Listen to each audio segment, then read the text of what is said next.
Bom dia, pessoal. Bom dia, boa tarde, boa noite. A gente vai começar a nossa aula de manutenção e projetos mecatrônicos. Hoje a gente vai falar sobre lubrificação e nós vamos seguir a nossa apostila e dar alguns exemplos da aplicação da lubrificação no dia a dia. Ok? Então vamos lá.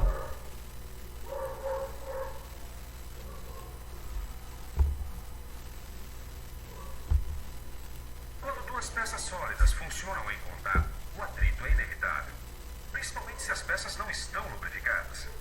E lubrificar significa justamente isso: introduzir uma substância entre essas duas superfícies, de modo a diminuir o atrito. Depois de lubrificadas, as peças não mais entram em atrito uma com a outra. O atrito passa a ser entre cada uma das peças e a camada de lubrificante que se formou. O atrito que antes era entre duas superfícies sólidas passa a ser entre uma superfície sólida e um fluido, ou lubrificante. E é claro que esse atrito entre uma superfície sólida, no caso a engrenagem, e um fluido, lubrificante, é menor que o atrito entre duas superfícies sólidas.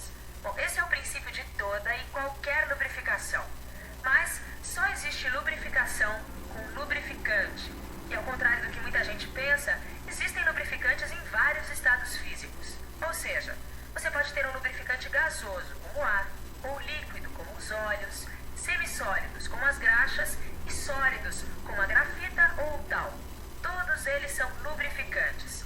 Mas é claro que os mais comuns são mesmo os óleos e as graxas. Vamos começar a estudar os lubrificantes pelos mais comuns. Vamos começar conhecendo os vários tipos de óleos. Nós podemos classificar os óleos de acordo com sua origem. Temos os óleos minerais, que são derivados do petróleo. Os óleos vegetais, que como o nome já diz, vêm de sementes como soja, milho e girassol. Os óleos animais, que são extraídos de animais como as baleias e o bacalhau. E os óleos sintéticos, que são fabricados a partir de substâncias químicas como os silicones e as glicerinas.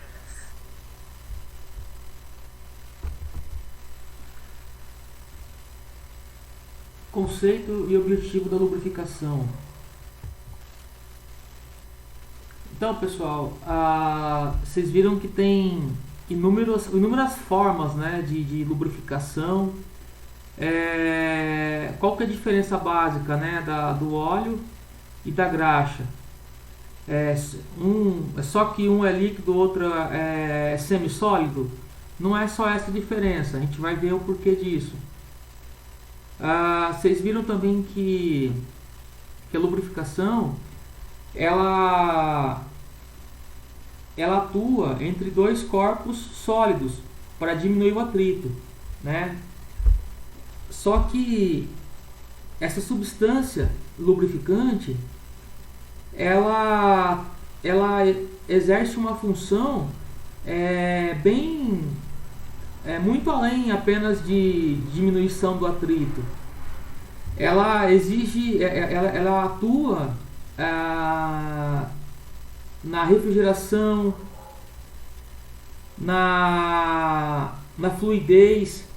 Ela atua além da diminuição do atrito entre duas peças ou duas partes sólidas. No nosso caso são metais, né? Então, a dente de engrenagem com engrenagem sem lubrificação, ela tem bem menos tempo de vida útil. Assim como o rolamento, mancar de rolamentos.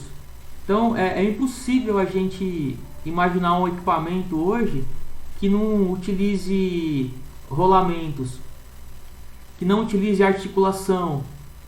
Se tem articulação, movimento mecânico, com certeza haverá lubrificação.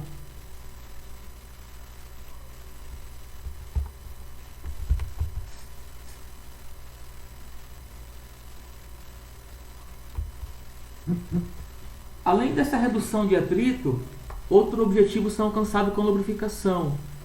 Se a substância lubrificante for selecionada corretamente, menor dissipação de energia na forma de calor. Olha lá o que eu falei, ó, ela atua muito além da lubrificação, da diminuição do atrito. Ela atua também na redução da temperatura, redução da corrosão, redução da vibração, das vibrações e ruídos e a redução do desgaste. Então aqui está um exemplo de lubrificação. Eles podem ser gasoso, líquidos, como os óleos, e em geral semissólidos como a graxa, e sólidos como a grafita, o talco e a mica. Então aqui está a aplicação de diversas áreas da lubrificação. A classificação dos óleos quanto à origem. Pessoal, eles podem ser minerais, vegetais, animais e sintéticos. Os mais comuns são os minerais, tá? O mais comum por causa do custo, processo de fabricação. Alguns são sintéticos em casos específicos e alguns são semissintéticos, que é uma mistura de minerais e sintéticos. Os vegetais e animais estão sendo cada vez menos usados para lubrificação. Aplicação dos óleos. Os animais e vegetais raramente são usados, como eu acabei de falar. Vamos ver aqui a pergunta. Alguns óleos vegetais são usados na alimentação humana. Você é capaz de citar quais? Aí tem o óleo de soja, né, pessoal? Óleo de girassol, entre outros. Os óleos sintéticos são de aplicação muito rara, em razão do seu elevado custo, e são utilizados nos casos em que outros tipos de substância não têm a atuação eficiente. Então, o óleo sintético é para ser usado em caso bem específico. E os minerais são os mais utilizados porque são derivados do petróleo. Então tem menor custo e boa aplicação, boa usabilidade. Característica dos óleos lubrificantes. Os óleos lubrificantes, antes de serem colocados à venda pelo fabricante, são submetidos a ensaios físicos padronizados, que além de controlarem a qualidade do produto, servem como parâmetros para os usuários. Vamos ver então como é que são esses ensaios de classificação dos óleos. Olha só, viscosidade. O ensaio de viscosidade é o principal ensaio dos óleos, tá? Para classificação. O que seria a viscosidade, então? É a resistência ao escoamento oferecida pelo óleo. Ficou claro, pessoal? A viscosidade é a resistência ao escoamento oferecida pelo óleo. A viscosidade é inversamente proporcional à temperatura. Ou seja, a viscosidade ela é a resistência ao escoamento do óleo. Se eu pegar uma rampa aqui de vidro com uma inclinação e colocar óleos com diferentes tipos de viscosidade, aquele mais viscoso vai descer mais lentamente, né? Enquanto menos viscoso vai descer mais rápido. Inclusive o teste de viscosidade é baseado, grosso modo, nessa forma. Vamos voltar lá para a apostila.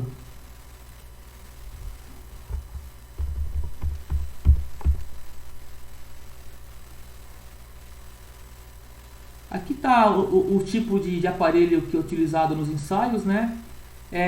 A viscosidade, pessoal, ela é inversamente proporcional à temperatura. Conforme vai aumentando a temperatura, vai diminuindo a viscosidade e vice-versa.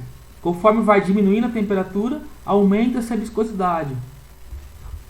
O índice de viscosidade mostra como varia a viscosidade de um óleo conforme as variações da temperatura. Os óleos minerais parafínicos são os que apresentam menor variação de viscosidade quando varia a temperatura, e por isso possuem índices de viscosidade mais elevados que os naftênicos.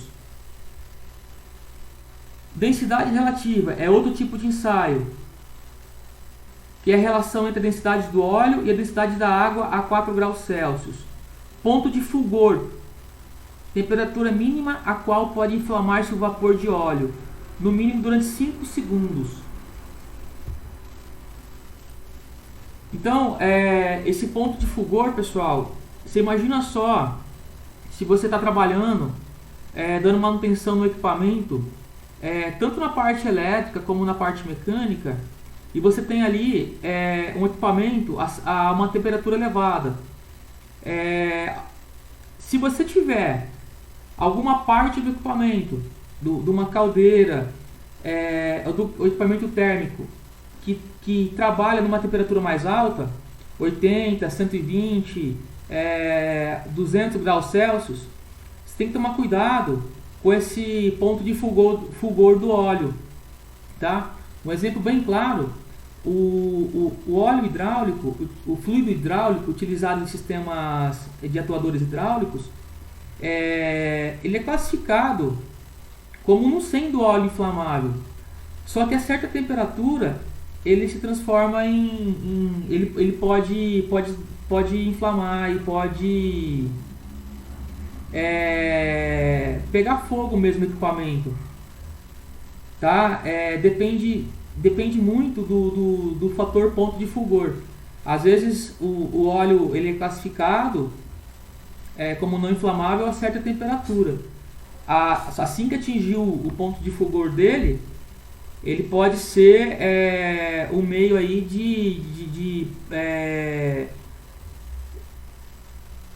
de fator, né, de combustão, de explosão mesmo. Vamos voltar para a apostila.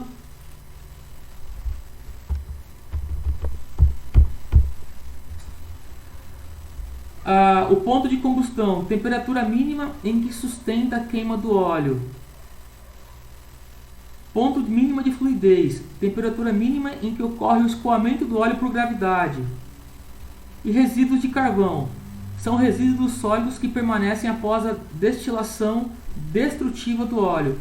Então isso daqui são testes que os laboratórios fazem, né, que as empresas fazem para a classificação do óleo. Graxas. As graxas são compostos lubrificantes semissólidos, tá? Constituído por mistura de óleo, aditivos e agentes engrossadores, chamados sabões metálicos, à base de alumínio, cálcio, sódio, lítio e bário. Elas são utilizadas onde o uso de óleo não é recomendado. As graxas também passam por ensaios físicos padronizados, e os principais são a consistência, o que determina o ensaio: dureza, relatividade, resistência, penetração, estrutura, tato,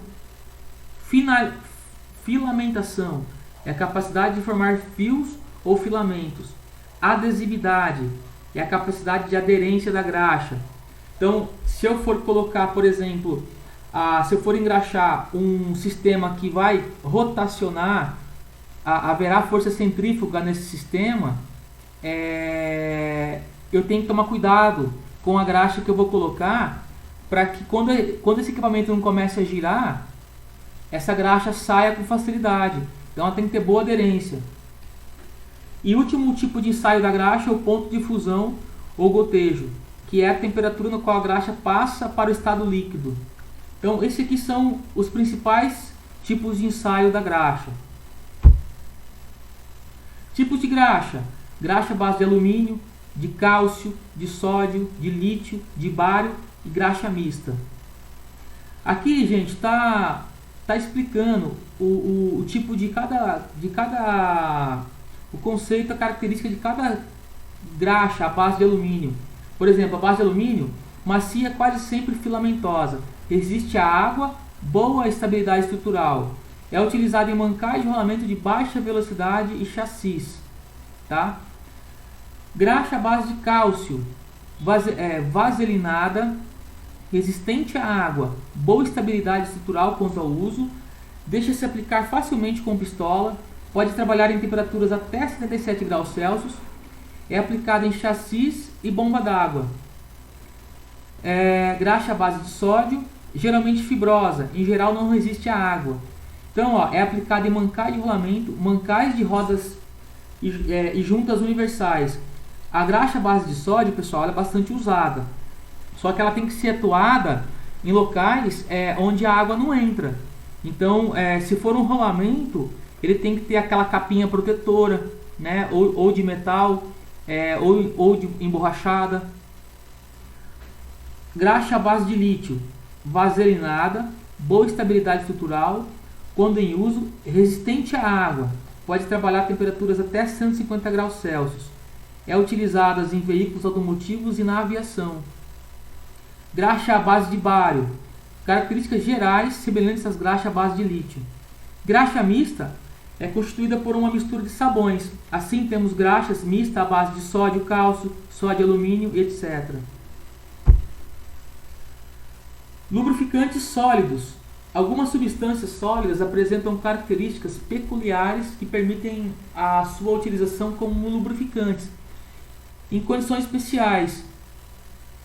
Entre as características importantes dessa substância, merecem ser mencionados os seguintes: baixa resistência ao cisalhamento, estabilidade de temperaturas elevadas, elevado limite de elasticidade, alto índice de transmissão de calor, alto índice de adesividade, ausência de impurezas abrasivas.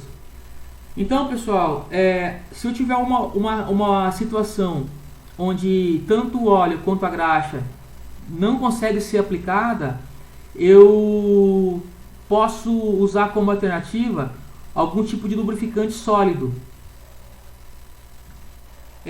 Tem mais explicação sobre o lubrificante sólido aqui. É crescente a utilização do bisulfeto de molibdênio como lubrificante. A ação do enxofre, cujo símbolo químico é o S maiúsculo, existe em sua estrutura propícia uma excelente aderência de substância com a superfície metálica, e seu uso é recomendado sobretudo para partes metálicas submetidas a condições severas de pressão e temperaturas elevadas. Pode ser usado em forma de pó, dividido ou em dispersão em óleos minerais e alguns tipos de solventes. Então, são lubrificantes em casos especiais, tá? Mas vale a pena a gente ler sobre isso e ter esse material de consulta. Os aditivos, pessoal, os aditivos são aqueles componentes que a gente coloca para turbinar, vamos dizer assim, né? Para melhorar as características do óleos e da graxas. E para que serve então? Para melhorar as características de proteção contra desgastes e de atuação em trabalho sob condições de pressões severas. Ele aumenta a resistência à corrosão, oxidação, aumenta a atividade dispersante e detergente dos lubrificantes, aumenta a adesividade, aumenta o índice de viscosidade. É lógico, né, pessoal, que cada situação exige uma seleção adequada do produto. Isso também tem um preço, né? Eu não posso aplicar em uso tradicional, em uso já conhecido, elementos especiais de maneira desnecessária, porque o custo desses materiais especiais, desses lubrificantes especiais, são muito maiores do que os lubrificantes comuns encontrados, né, em grande escala. Lubrificação de mancais, tá? Pessoal, o mancal é um elemento de máquina importantíssimo. Existem diversos tipos. Esse daqui é o de deslizamento, tá? Esse mancal aqui, ele nesse desenho é um mancal de deslizamento sem a aplicação de rolamentos, como tal desenho. Então isso aqui precisa ser lubrificado. Ele tem que ter uma ranhura para a lubrificação entrar. Ele tem que ter um espaço para a lubrificação poder atuar. É óbvio que essas buchas aqui, onde vai apoiar e onde que o eixo vai deslizar, vai rotacionar no furo interno da bucha, tem que ser de material especial, tá? Normalmente é feito de bronze, algum tipo de latão. E agora a engenharia de sintéticos, a engenharia de polímeros, ela está sendo muito utilizada. A engenharia de polímeros, pessoal, ela está sendo, ela evoluiu muito. Então hoje existem materiais utilizados em mancais que eles são autolubrificantes. No processo de fabricação dele, já é inserido na injeção desses materiais polímeros, materiais lubrificantes. Então, conforme vai usando, conforme esses mancais onde se utiliza materiais sintéticos, polímeros, ele serve também como lubrificação. Então, isso é muito interessante, por exemplo, onde o rolamento tradicional, onde o mancal de deslizamento tradicional com metais possa sofrer corrosão intensa. Então, a engenharia de plástico, ela é chamado plástico de engenharia, evoluiu muito nesse sentido, tá? De a gente estar substituindo sistemas tradicionais de mancais por buchas autolubrificantes sintéticas.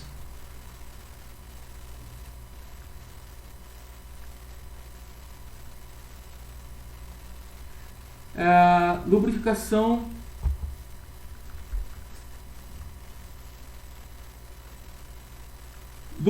dos mancais dos motores.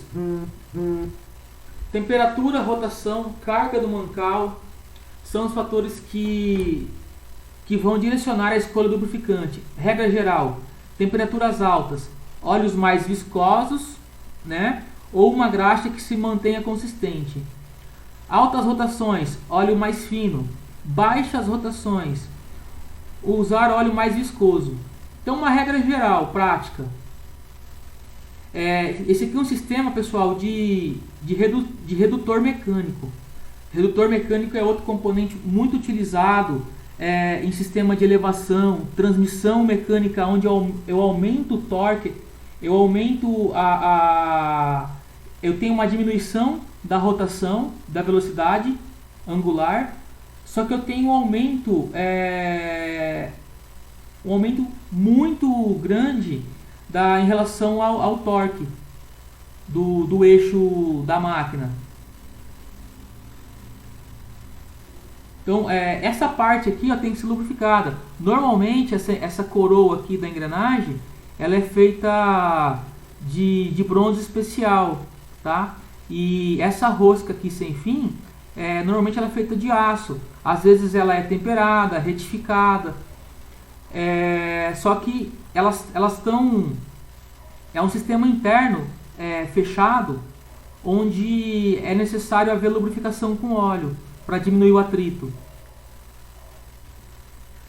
Lubrificação de engrenagens abertas é importante porque um dente de uma engrenagem, ela atua sobre o dente da outra engrenagem. Há um deslizamento quando há esse toque de um dente do outro, quando há essa transmissão de movimento, há um pequeno deslizamento entre o dente de uma engrenagem com o dente da outra engrenagem. Então, se caso for possível lubrificar, então a gente tem que fazer lubrificação para diminuir esse atrito. Lubrificação de motorredutores. Lubrificação de máquina-ferramenta. Pessoal, máquina-ferramenta, torno, furadeira, fresadora, retífica, plane limadora, enfim, existe atualmente um número considerável de máquinas-ferramentas com extensa variedade de tipos de modelo, dos mais rudimentares àqueles mais sofisticados, fabricados segundo tecnologia mais avançada. Então vamos lá, diante da variedade de máquinas, né, vamos ver os óleos lubrificantes. Para equipamentos mais antigos e não se dispondo de informações mais precisas, as seguintes indicações genéricas podem ser obtidas. Sistema de circulação forçada, óleo lubrificante de primeira linha, com número de viscosidade S215, norma ASTM. lubrificação intermitente, oleadeiras, copo conta-gotas, etc. Óleo mineral puro com número de viscosidade 315. Fusos de alta velocidade, acima de 3.000 RPM. Óleo lubrificante de primeira linha, de base parafínica, com número de viscosidade 75. Vocês repararam aqui que conforme tem alta rotação, diminui a viscosidade. E a graxa, ou óleo à base de parafínica, tem maior aderência. Tá? Fuso de velocidades moderadas. Aqui eu posso ter um óleo com uma viscosidade mais alta em relação ao primeiro aqui, em relação ao fuso de alta velocidade. E os guias e barramentos? Óleos lubrificantes contendo aditivos de adesividades e inibidores de oxidação e corrosão, com número de viscosidade 1000. Então a viscosidade do óleo de barramento é bem alta. Caixas de redução, lubrificação a graxa e observações. Então esse material aqui está disponível na apostila para consulta. Quando vocês precisarem lubrificar partes de máquinas e ferramentas, vale a pena consultar esse material. São informações que identificam os óleos de acordo com suas características. Essas informações são fornecidas pelos fabricantes depois de submeter os produtos a uma série de ensaios. Os óleos passam por ensaios de viscosidade, que é a resistência ao escoamento oferecida pelo óleo, ensaios de ponto de combustão, de densidade, entre outros. É a partir dos resultados desses ensaios que a gente tem como avaliar se o óleo é adequado para este ou para aquele tipo de lubrificação.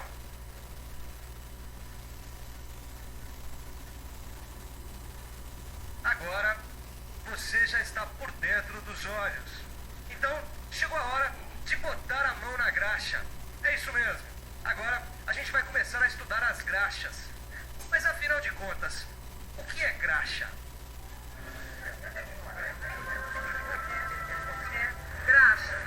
Graxas são compostos lubrificantes semissólidos, formados por uma mistura de óleo, aditivos e sabões metálicos. É claro que as graxas que a gente usa no sapato são diferentes das graxas que a gente usa na lubrificação. Aliás, assim como os óleos, existem diferentes tipos de graxas. A diferença entre elas está no sabão. Como você viu, as graxas são compostos que levam sabões metálicos. E é de acordo com esses sabões que elas são classificadas. Assim, temos a graxa à base de alumínio, à base de cálcio, à base de sódio, à base de lítio, à base de bário e a graxa mista, que é resultado da mistura de vários desses sabões. E do mesmo jeito que os óleos, as graxas também têm suas especificações, que são determinadas depois de ensaios. Só que no caso das graxas, os ensaios procuram medir características como a consistência, a adesividade e o ponto de fusão, entre outras. É claro que existem outros tipos de graxas, como as graxas sintéticas, mas o importante é você saber que cada uma das graxas que a gente viu tem características específicas. Você encontra uma descrição dessas características no seu livro. Ô Tito, oi, você tava boiando mesmo, viu? Você viu quanta coisa tem pra gente ver ainda sobre lubrificação? Exatamente, hein, Caio? E eu nem me preocupei se aquele óleo era o mais indicado para aquele tipo de máquina. Mas você viu quantos tipos de lubrificante? Mas tem muito mais, ó. Esse, por exemplo, aqui, parece que não, mas é um lubrificante. É a grafita. Esse aqui é a parafina. Esses outros dois são outros tipos de lubrificante. É isso aí. Até agora a gente já estudou os lubrificantes líquidos, como os óleos, e os semissólidos, como as graxas. Essas duas substâncias aqui são exemplos de lubrificantes sólidos. Deixa eu ver aqui, Tito. Olha só, algumas características desses lubrificantes. Por exemplo, eles têm uma grande estabilidade em altas temperaturas, alto índice de adesividade e não têm impurezas abrasivas, que podem comprometer o desempenho da lubrificação. Bom, e é por essas e outras características que muitas vezes eles são misturados a outros lubrificantes para melhorar o desempenho. Está tudo aqui. Quer dizer que muitas vezes esses lubrificantes sólidos servem como aditivos para outros lubrificantes? Bem, agora você já conhece um pouco mais sobre lubrificantes.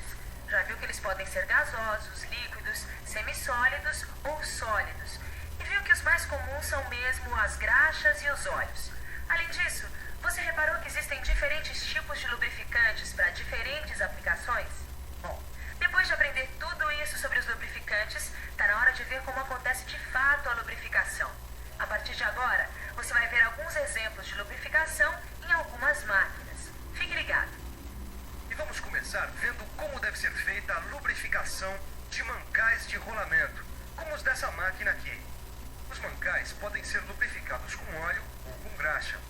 Ao utilizar graxa na lubrificação dos mancais, recomenda-se encher a caixa até 1/3 ou a metade do seu espaço livre. Se a lubrificação for feita com óleo, o nível deve ser mantido baixo, não excedendo o centro do corpo rolante inferior.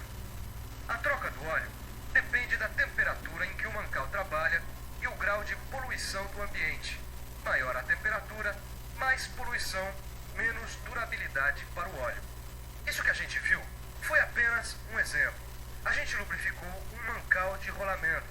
Para outros tipos de mancais, a lubrificação também tem que ser diferente. Os detalhes dos outros tipos de lubrificação.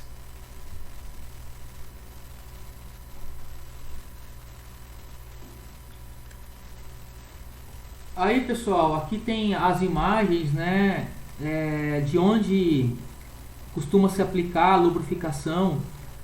Aqui está a lubrificação no canto de uma engrenagem sendo fabricada. Pelo que eu estou vendo aqui, é um módulo de fresa Ronani. Aqui, pessoal, nós temos a rosca sem fim da coroa.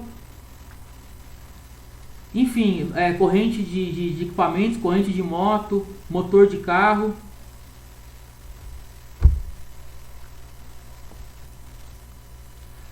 Pessoal, deixei essa atividade aqui para vocês fazerem, né, do 1 ao 6. E a 7ª pergunta que é essa.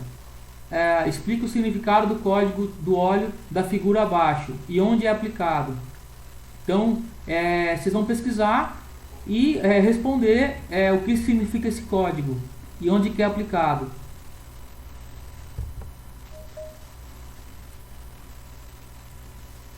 Beleza? Então, pessoal, espero que possa ser proveitoso aí. Lembrando que as ferramentas para aula EAD,